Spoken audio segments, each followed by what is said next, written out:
Monday, 29th of March, first signs of paralyzation start to show up. Usually, Roxy could easily jump, and now she couldn't. And a couple hours later, she had a totally different bark. And again, a little couple of hours later, she fell over her front legs.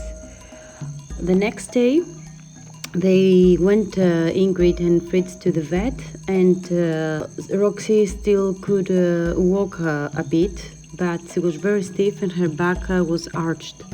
Probably she had some stomach problems, and she showed pain there, so they started special food for her. She had also still her reflexes, and but when they went back to the vet, she got worse. She had to stay with a drip. They did a blood test and everything was okay. Wednesday, 31st of March, Mr. Fadis called the parents and told them that Roxy had lost her reflexes in her front legs.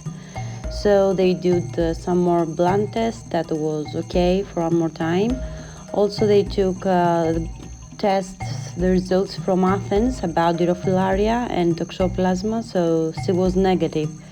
That was the good news, but although she was a healthy dog, she was paralyzed. They started all the necessary antibiotics and that Mr. Fadis and his team told them to take, and they took Roxy back home. Before she could use her tail, but now she couldn't move it anymore. Roxy started to have some toilet problems, and from Sunday, 4th of April, the situation was still the same.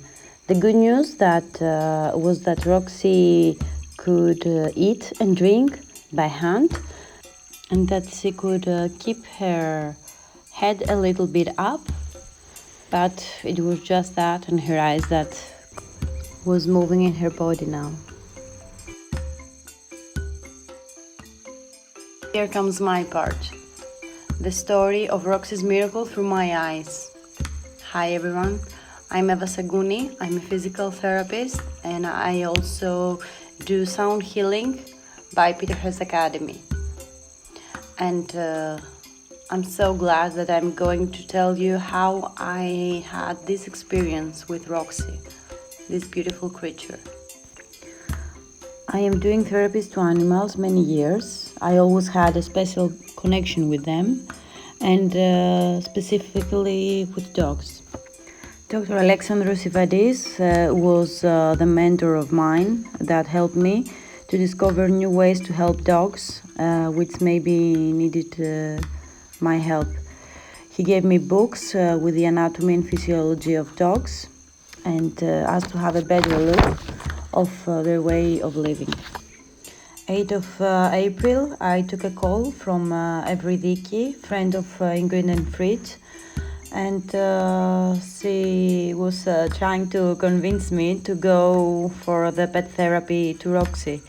I was living in Igoumenitsa, so the distance were a problem, but she had her way, and I decided to go. The next day I had the first connection with the parents, and I talked with them as to take a first feedback from their situation, and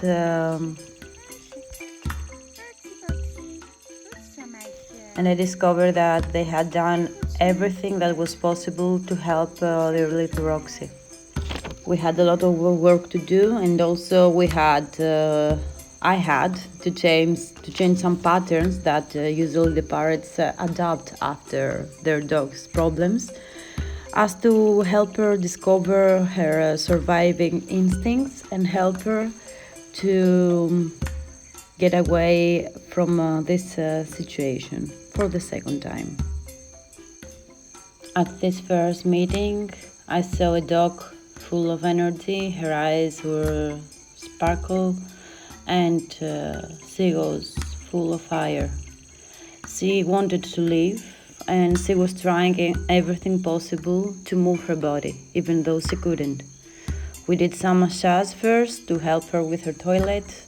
I gave some advices to the parents, give them some tips to do things in her pose, to do some massage in her stomach when I will not be there, and some music to play as to help these frequencies to stimulate parts of her brain and help her release everything that was needed to be free.